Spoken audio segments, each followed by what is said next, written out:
think there's something about old blues records. It feels like you're opening up a hidden world. It's very much music that was in a cultural vacuum for me, but felt like opening up this kind of beautiful gem box, these precious, rare things from another time. And in a way, even though cantorial music was coming to me from my family, that still maintained some of that feeling of being something ethereal and from another place.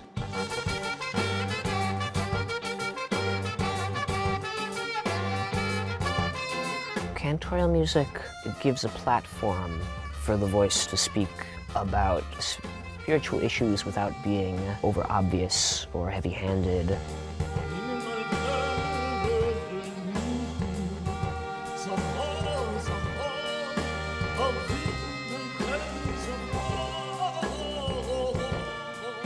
The language that I'm singing in, which is mostly like Old Hebrew, I don't really understand it very well. And even in the traditional environment of the synagogue, it's not a spoken language. It's like we're embracing our lack of comprehension by using these words. It's like a magical language.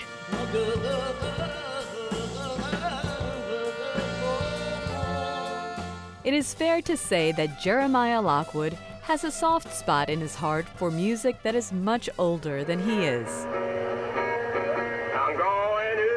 Long before he committed himself to reinventing the cantorial tradition of his grandfather, another elder steeped in a very different musical tradition took Jeramiah under his wing. Don't you know, pretty baby, don't you know that I love you so? When Jeramiah was 14 years old, he met Piedmont blues legend Carolina Slim and began an apprenticeship that has lasted more than 15 years. Carolina loved to play in the subway, and it is a tradition that has been carried on by Lockwood.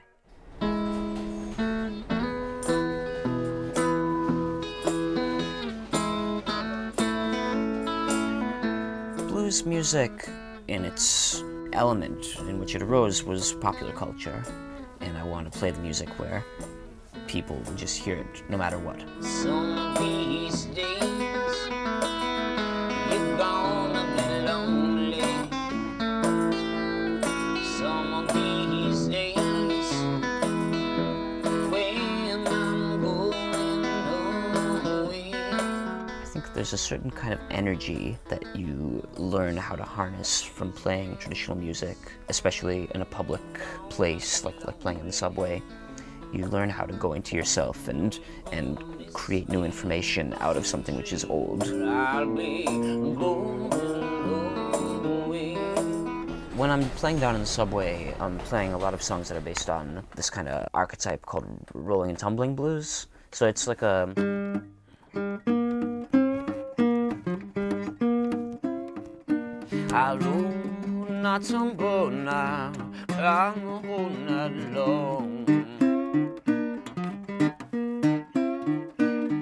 And so I wrote an arrangement of a cantorial piece that uses sort of the same structure. So it's like...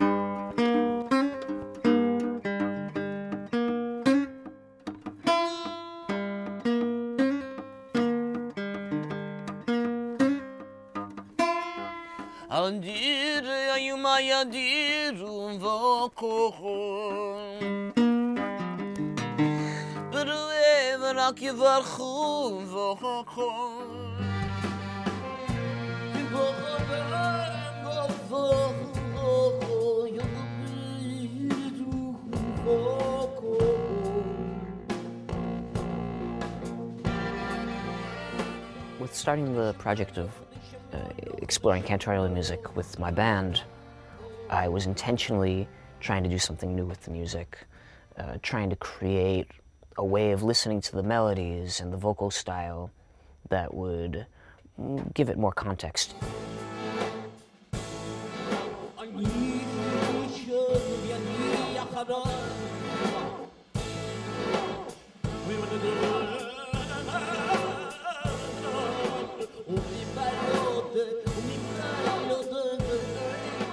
I just feel like the emotional experience I've had listening to cantorial music, other people can have that also. And so it's important to me to find a way to communicate that.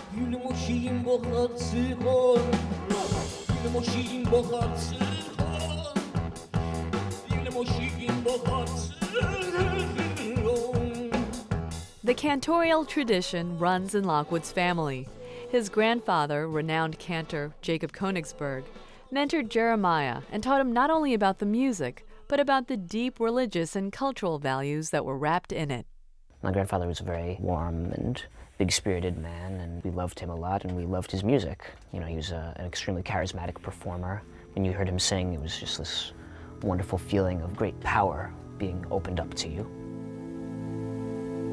So mechad Oshem lechol hanofelim. When I listen to my grandfather's records, I feel like they're like dots that get connected to each other over the course of your life, and they bridge you back to the first time you heard the music, and they also connect you to, you know, the present and the future.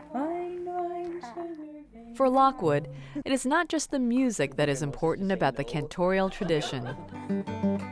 It is the emphasis that it places on passing down history and folk culture from one generation to the next. I think folk culture is still here. It's not as out in the open. You know, there's still the way we speak, the things we say to our children, like the figures of speech that we use that you can't really stamp out no matter how much people watch television or whatever else they're doing to receive culture.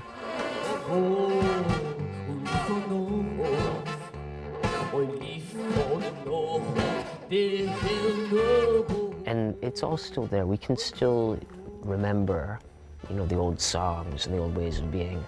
They're there right below the surface. It's just, you know, a question of finding ways to make them come out, raise them up. I don't believe that folk culture is dead. I just think it needs, you know, a little, to sing a song to it so that it'll start dancing.